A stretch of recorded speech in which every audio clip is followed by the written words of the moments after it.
G'day legends, I hope you're having a fantastic day, and so far you're having a fantastic weekend. Now legends, you may have noticed that my video going over China's military parade with an expert on Chinese hardware and troop formations was taken down. Now this has been globally banned. There was a copyright infringement put through from Chinese media onto my video, and then it was globally banned. Now, my video definitely fits within the fair use policy of copyright, so I have put in an appeal, but it will take up to 30 days to come back. What I will be doing is working outside of YouTube. So what I will do is I will put this on my Patreon, not for paying patrons, but just for absolutely anyone. The problem is I have to prove to Patreon that I'm not an OnlyFans model, so it's going to take a while for them to give me the permission to upload videos on that website. So in a couple of days, I'm hoping that it'll be up there. So thank you with your patience, and thank you for the feedback for those who saw the video. Now, legends, of course, there is a lot to go over today. We need to look at the global order shift that we are seeing take place. And what we are seeing is that Trump has done the turbo boost bloody Dominic Toretto into shifting this world order, the stick in the spokes, and saying, Modi. We need to look at what Trump has then tweeted or truthed out about India going into the arms of China and Russia, and how it wasn't China that lured India in. It was America pushing them away. Then we need to look at how great states act and what may come of this, because at the end of the day, the wonder waffle of this war from Europe to the US was said, if we can stop Russian oil being purchased by China, by India, that's the only way to bring Russia to the table. Well, now we know that's very likely not going to happen. So what now? And then we'll look at tactics. We'll look at drones, different types of drones, and some observations. We'll look at the maps, of course, as we always do. We'll talk about a European troop deployment to Ukraine. This may happen. Also talk about some sticking points in this. And we'll go over an article, The Ugly Truth. Land for peace is probably the best solution for Ukraine at this point in time to then gain back that land in the future. And this is probably the most realist article that I've seen in mainstream media. But what I'll say is this is realism through rose-coloured glasses with massive amounts of optimism laced throughout it, because you probably need to have in mainstream media. And I'll go, even though this article is being massively pushed back against, this is still very, very optimistic given the situation that we are seeing, especially with what's happening in the other great states. So let's start there. Now, Mr. Trump has tweeted this with a photograph of Putin, Xi, and Modi. Looks like we've lost India and Russia to deepest, darkest China. May they have a long and prosperous future together. And I agree with his language that you have lost India. China didn't win India.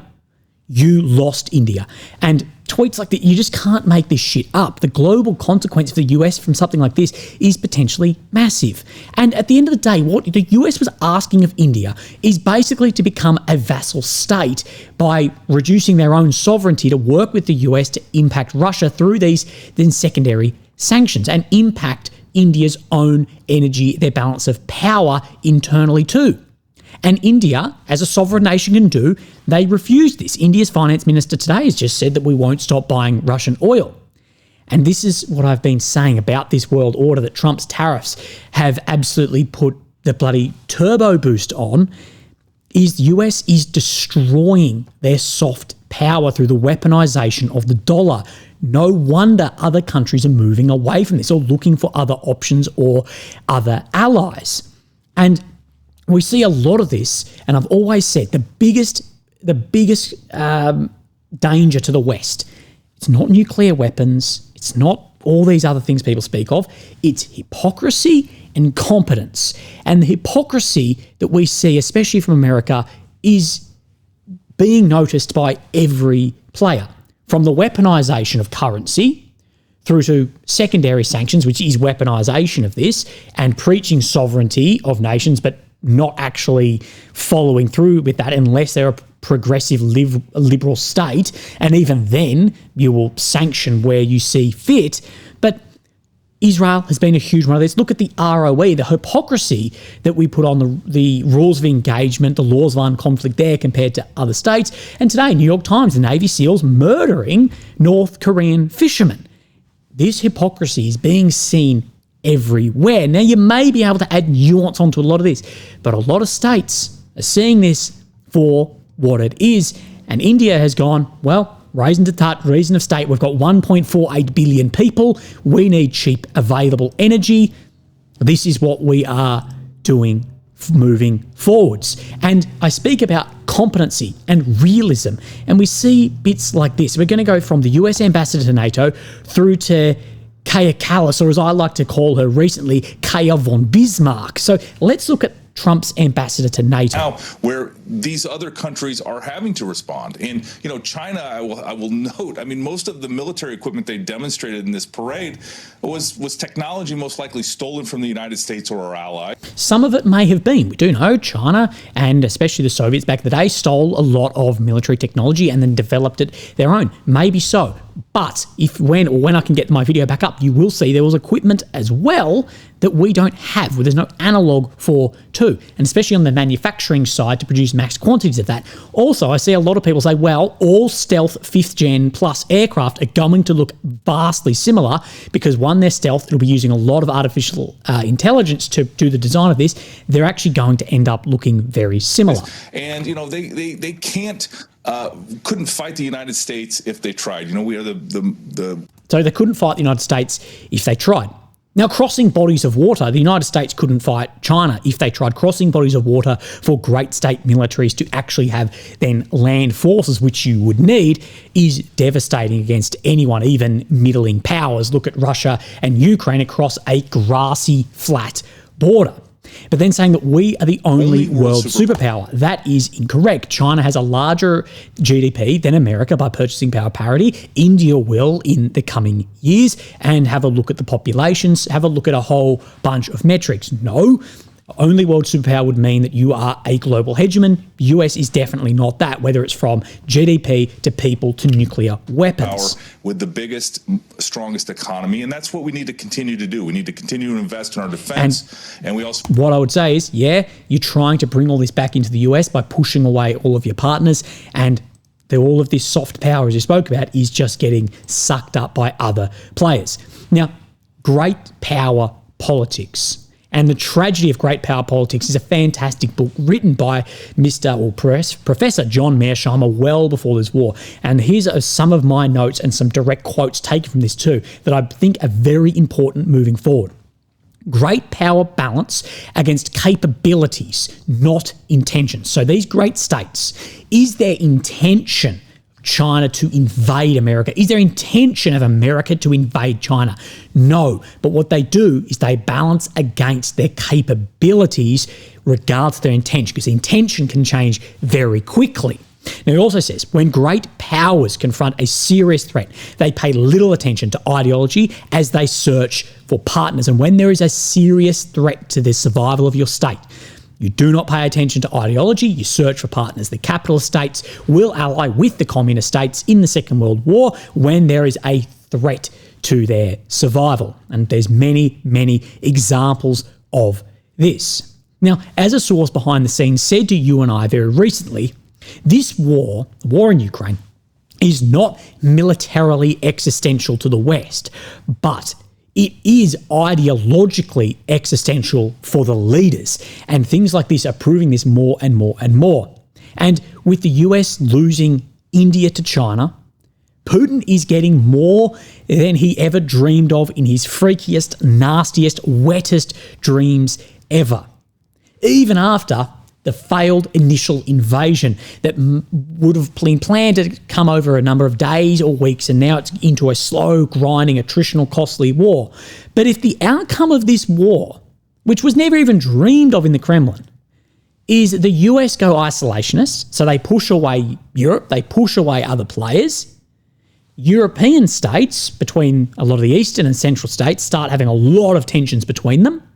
India comes out of these spheres of influences and moves towards China.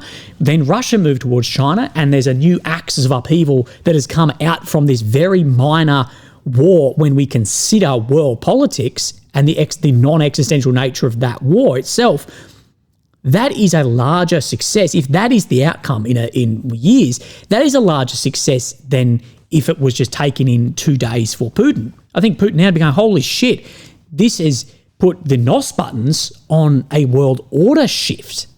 And a world order shift where incredibly powerful nations who their individual strengths mutually benefit each other massively, it's incredibly risky. And the US is just pushing into it. They're not even just letting it happen. They are increasing the speed of this happening.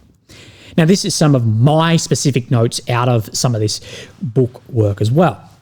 There has to be the assumption that great state powers are rational actors, and they will think strategically about what best improves their own survival and how others' decisions may impact this. We need to consider whether you love or hate Modi or Xi. You have to still see that these great powers will be rational actors for their own world order, and they will be thinking strategically about their own survival. We must approach great states with strategic sympathy as they are constantly assessing risk to their order and risk to their own survival. Because offensive realism, which Mearsheimer preaches, and even defensive realism, does show that states are trying to either maintain to be dominant or are trying to seek dominance in the order. And with this, whether it's Soviet missiles in Cuba or NATO moving towards Russia's borders, this offensive capability versus offensive intention, and you balance against offensive capability even if the intention isn't there, because the intention can shift very quickly. Further, great states have no permanent friends or enemies, only strategic interest, and this can change very quickly and lead into that intention. Alliances are only temporary marriages of convenience, whether to power balance against each other, buck pass to sacrifice to reduce another state's power using someone else. Today's enemy could be tomorrow's partner, as we've seen, leading into then your ideology is not what you're paying attention to, searching for partners. And I think Modi, this is what he is playing at the moment. Now, what we have heard for a long time is that the only way to bring Russia to the table is through India and China, not purchasing Russian resource. With what Trump is saying here, what is the plan then now? And you can see where there are dividing lines being drawn in the sand. And it's not that Modi, Xi, and Putin share an ideology, even between when the Soviets and the Chinese were communist powers. They still didn't share ideology or culture, but they did share now they are more sharing this idea of a new world order growing, moving into multipolar. And I spoke a lot about scratching each other's backs of these powers really can dwarf America. And then we go into what we see happening in Europe, and you're just like, where are you going with some of this? That it's just revisionist history and objectively incorrect. That is this idea that these powers are second powers, middling powers sitting around with no then capability or growth. And this is Kaya von Bismarck here. You know, the Chinese are very good at technology, but they are not that good in social sciences. Whereas maybe the Chinese aren't good in progressive liberal social sciences. But if you look at the history of 5,000 years, there's plenty to look over there. But I do agree, they're very good at technology. You know, the Russians were not good at technology at all, but super good in social sciences.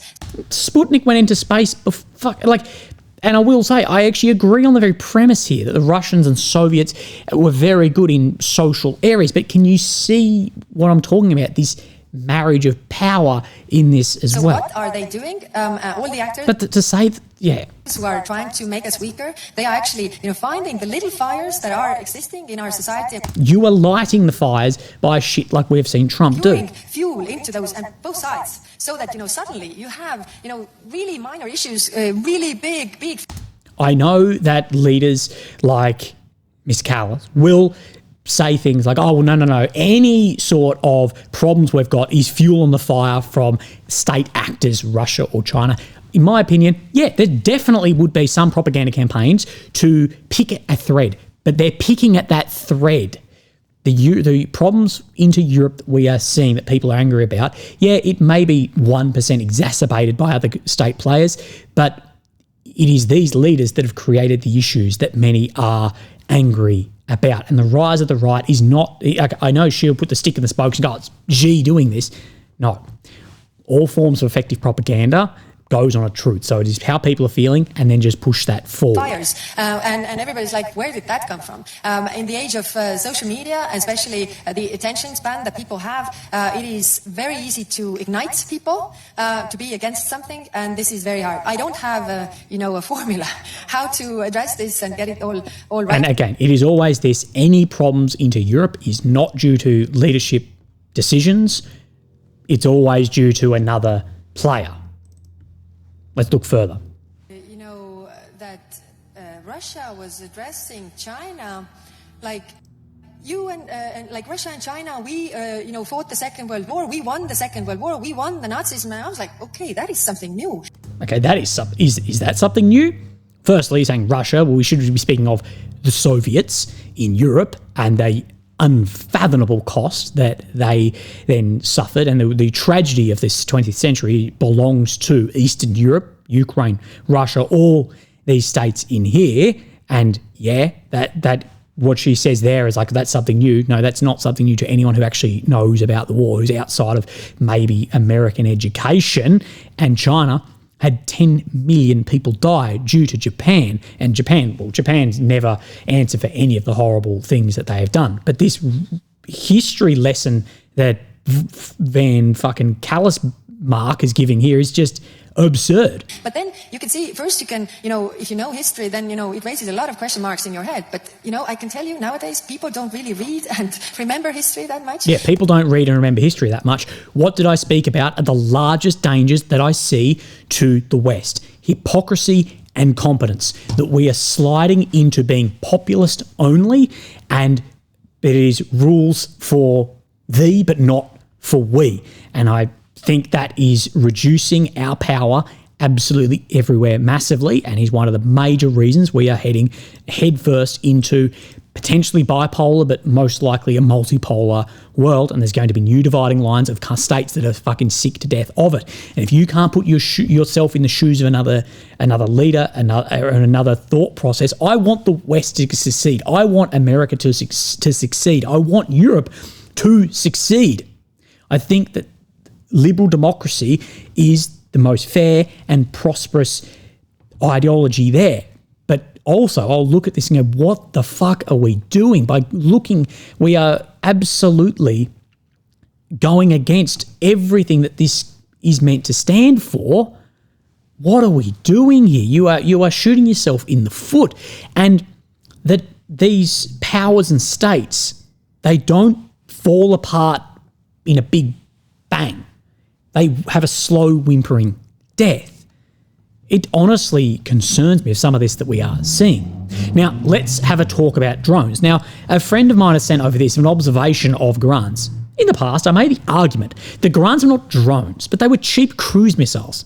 This is because despite their appearance, their capabilities and actual use were an exact match for cruise missiles. You set a target, launch them and hope for the best. They could not be remote controlled or perform reconnaissance. They could not abort their mission and return to base. They could not loiter or really do any of the things you'd normally expect from a drone, except for the things you could expect from a cruise missile. As we've seen, these Garans, some of them now have cameras aboard them. Now we see they're getting them.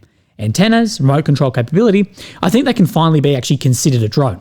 Though they probably still can't abort, turn around and land home without crashing, I don't know how many of them will actually get these new features, and I don't know how good the camera is. And I don't know how reliable the remote control will be under the EU electronic warfare environment. But in principle, their operators should be able to identify targets and strike them with greater precision, even moving targets.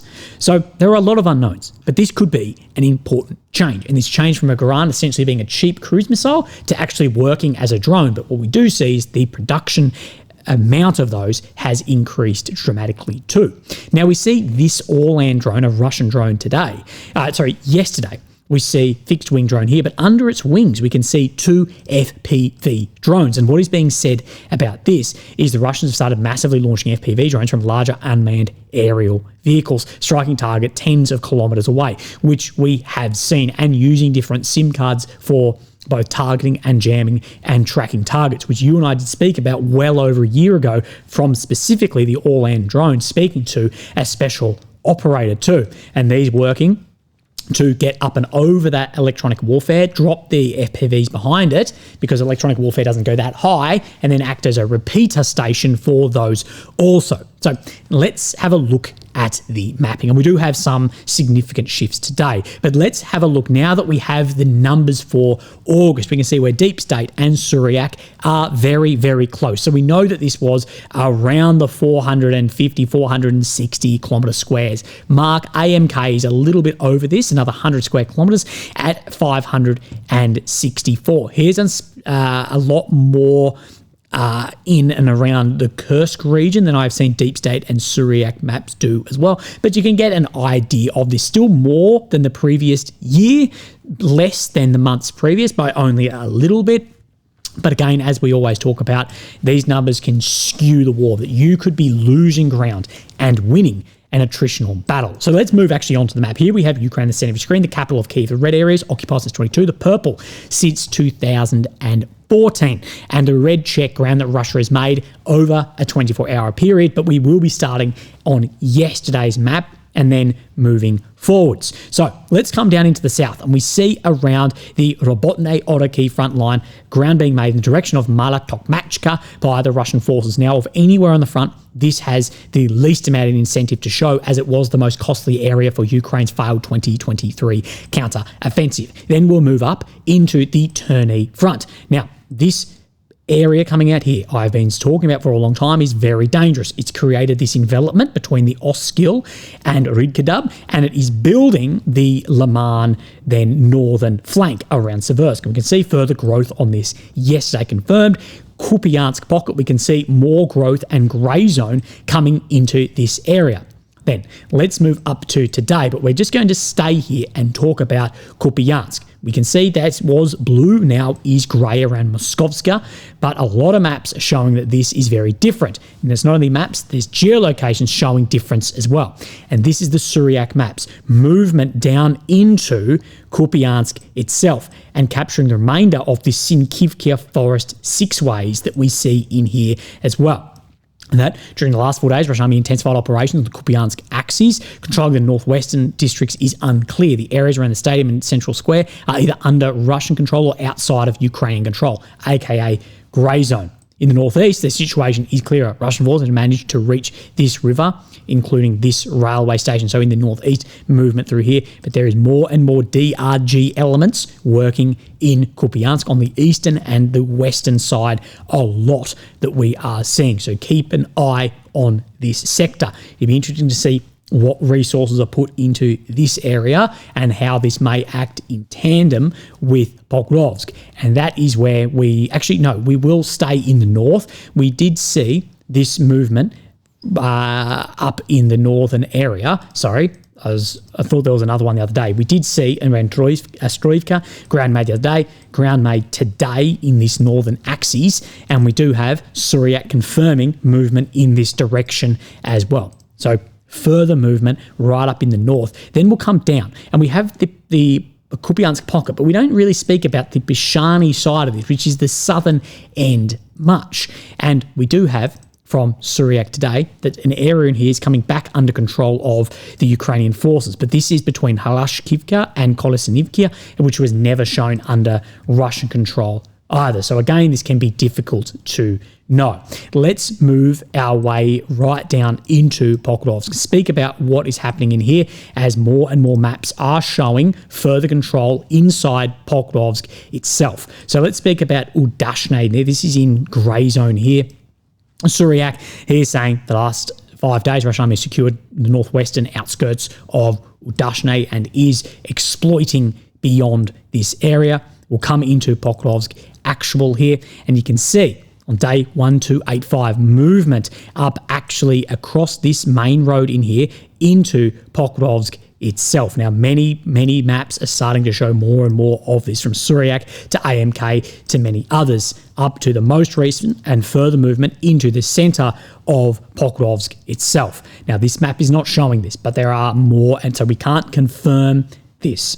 We know there's been DRG elements working here for the best part of a month, but more and more maps are showing it. Eventually, this may reach our threshold to confirm this advancement right into the center here, but it is worth keeping an eye on. Now, let's move our way into then the Toretsk, Katerinivka, Konstantinivka pocket that has developed as well. Now, we're going to be looking right down in this pocket in here, and those asking why the fuck is this being held onto as it is an absolute kill box, I think many people are starting to ask the same thing.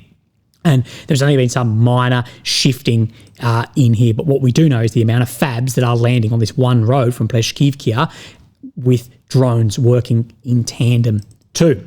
Further on this front, just a small bit of ground being made outside of Toretsk by the Suryak maps also. Now, let's just move up just a little bit and we'll come into then the Bakhmut northern side. So my map is just somewhat frozen.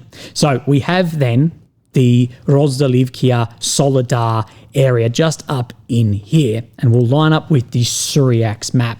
So just in this direction, as we can see, in the direction of Svito Pokrovskoy, so this is this area here. The best way is to get an idea of where this road then has this dog leg that is in line right out to about here.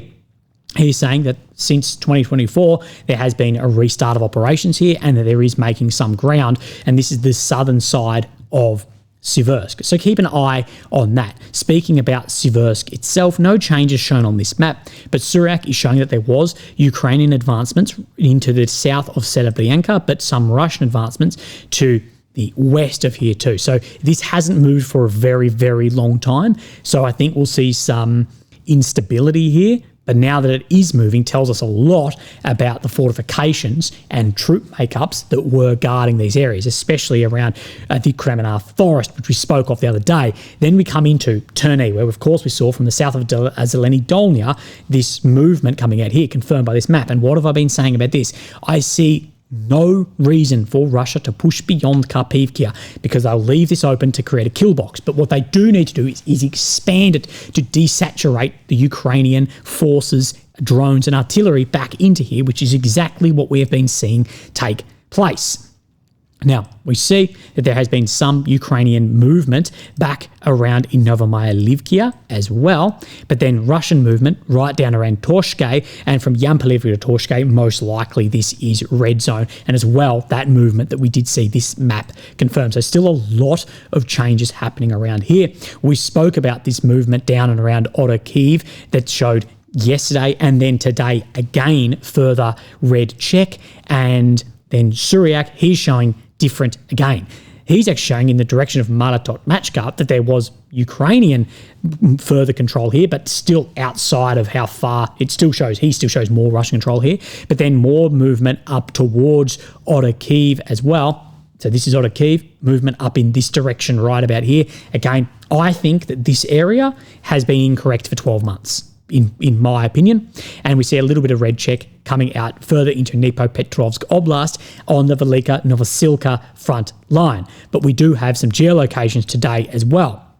So let's bring up where these geolocks actually are. And this is further. So we see the red check around Yanavarsky, but then in Novosilivska too, which is this 16 kilometer deep from Komar to here, we do see, I'll just show you one, but there was 3 Russian flags go up in this area. Now, Velika area, there's a lot of flag waving operations in here, but there's even more confirmed ground being made by many maps. I think that this is very porous in here. There should be a large amount of grey zone, but at the end of the day, we do know Russia is still advancing on this front line.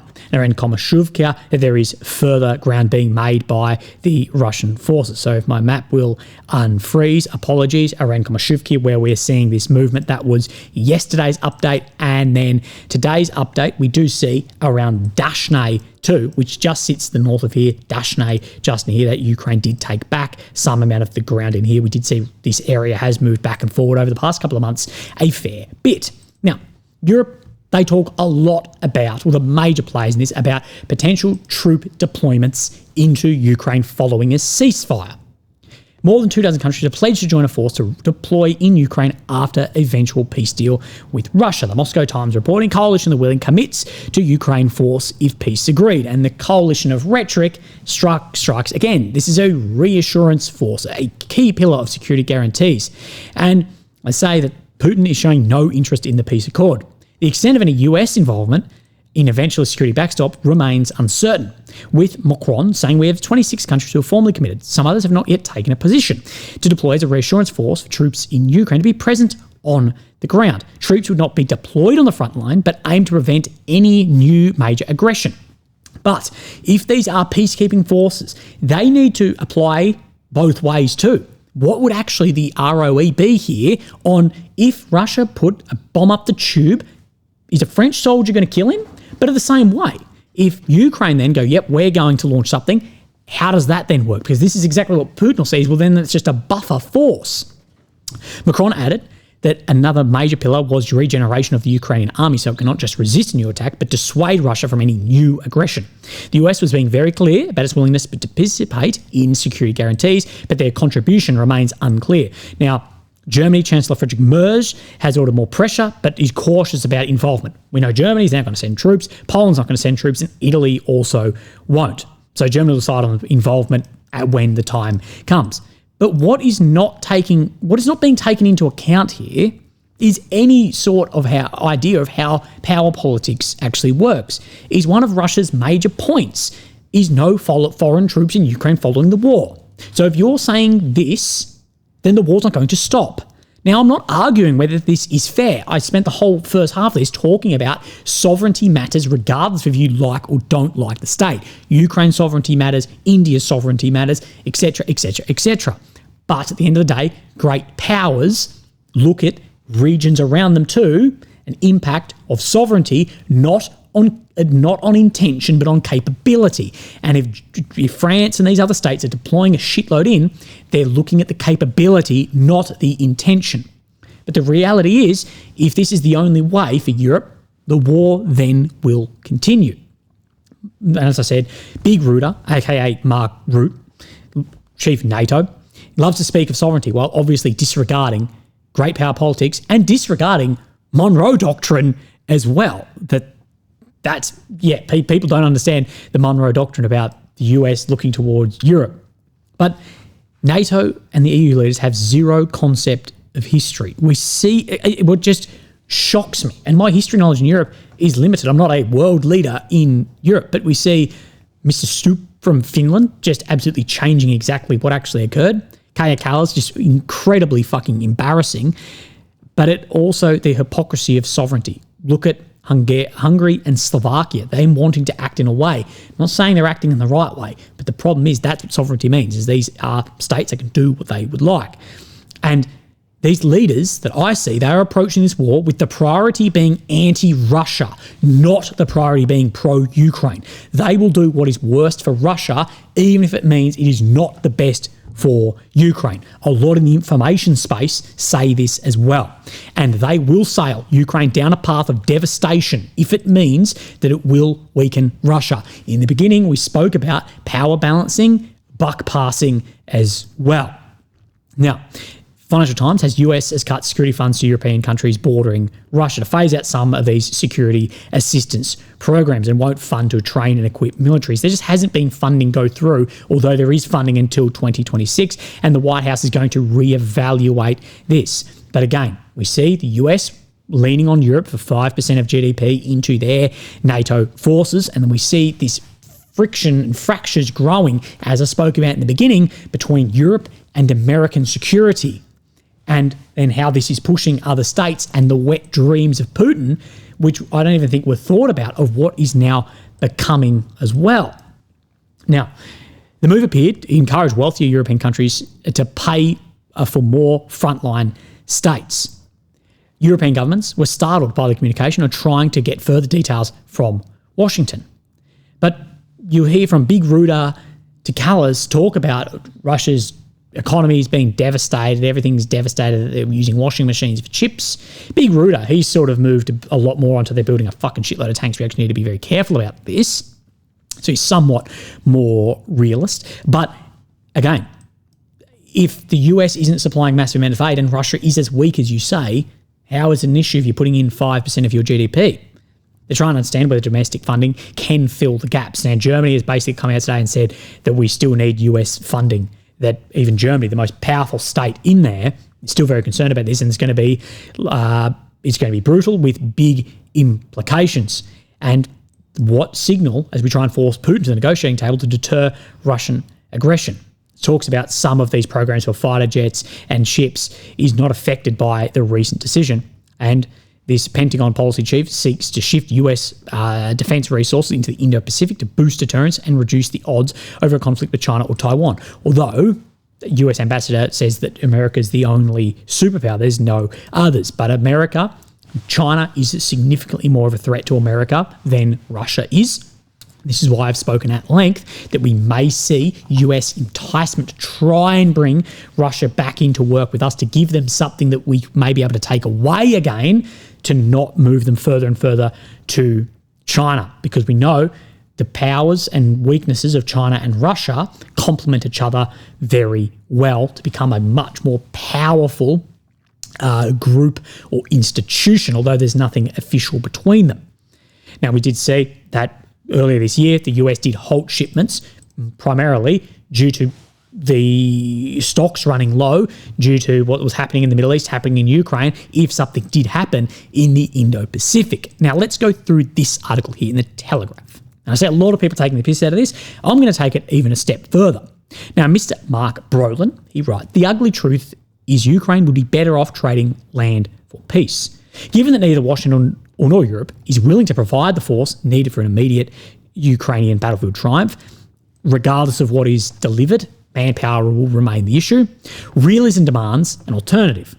The least bad option now looks like a managed freeze that preserves Ukraine's legal claims while buying the time Kyiv needs to outlast and outcompete Moscow. Call it a Korean freeze with a German endgame. A pause that rejects de jure recognition of stolen territory, locks in robust security guarantees, now invests in Ukraine's capacity to eventually undo the occupation. This would not be a surrender, but a strategic time buying. Again, Mr. Brolin, I really respect you, trying to go down this realism path, but again, the country deciding the outcome will not be the one who is losing on the battlefield. Ukraine does not have the cards that Russia does at the moment. Russia will not stop their movement with de facto control, not de jure.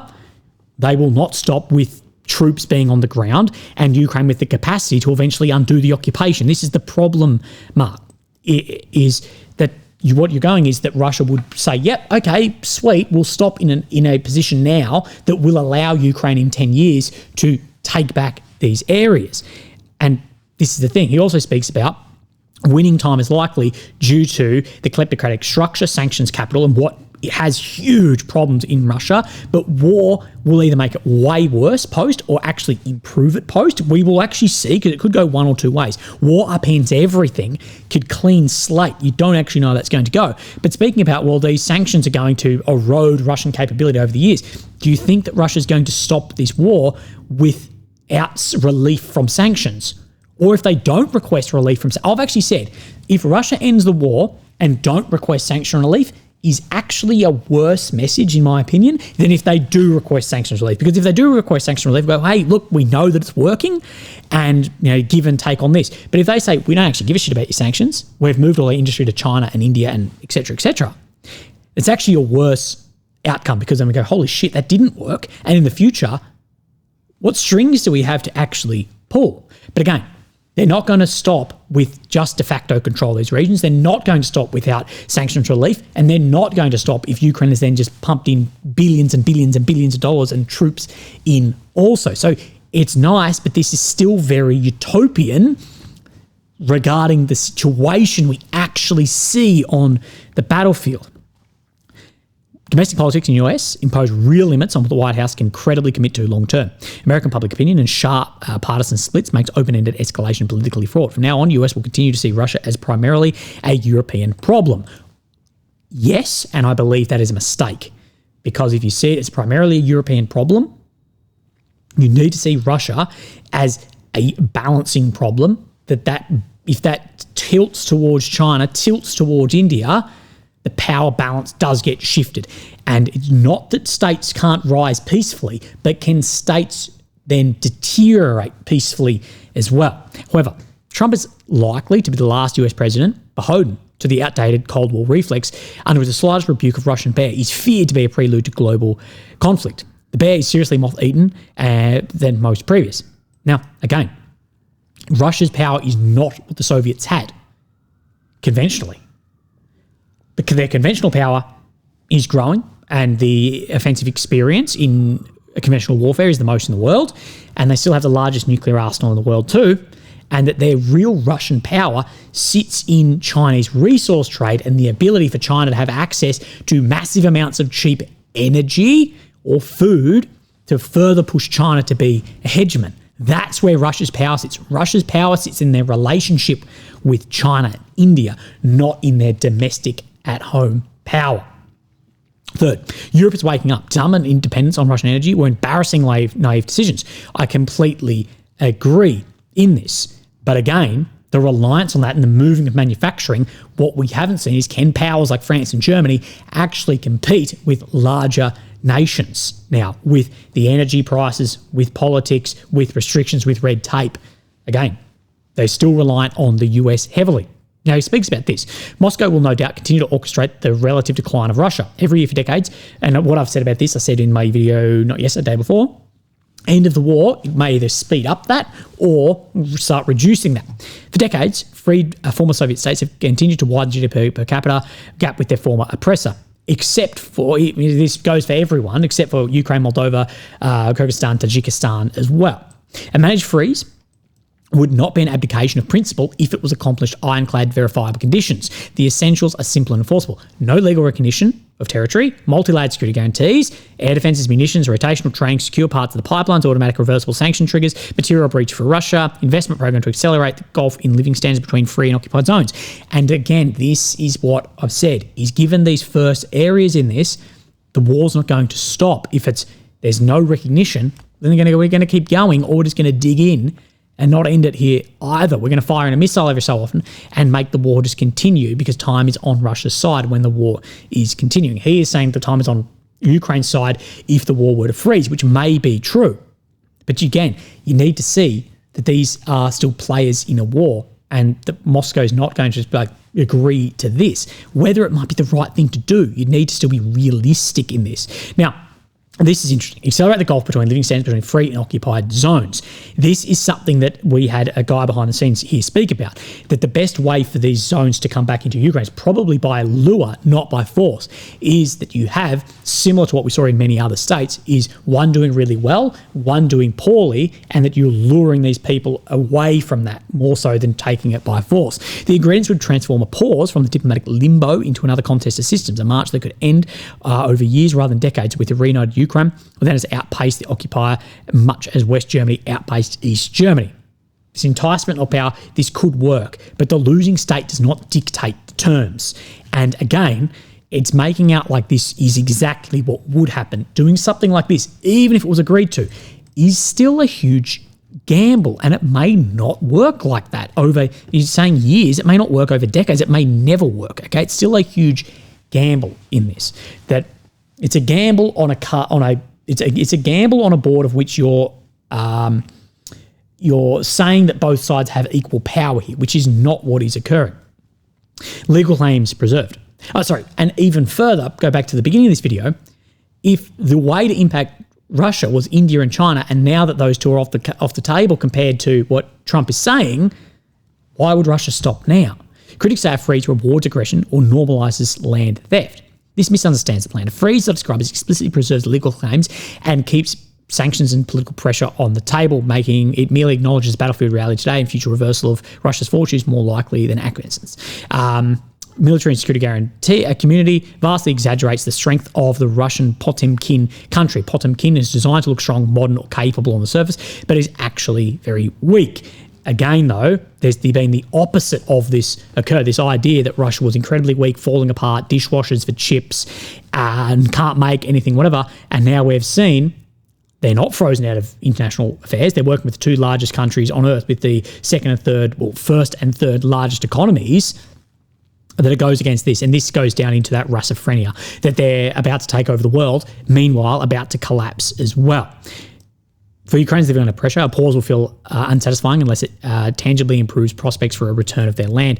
So any negotiated standstill must be accompanied by fast, visible Western support and credible monitoring, not empty rhetoric. The US and Britain must be ready to play a disproportionate role in the line of the 1994 Budapest Memorandum. But again, this is what it is saying, is well, there's all of this put in.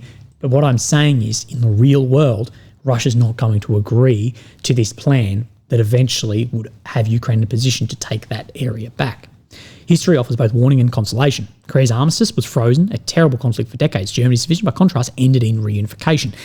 Very different circumstance. The West should opt for a strategy that accelerates the latter trajectory, accepting a temporary conditional freeze today and making a genuinely free, reunited Ukraine more likely tomorrow, but not guaranteed, as many people say.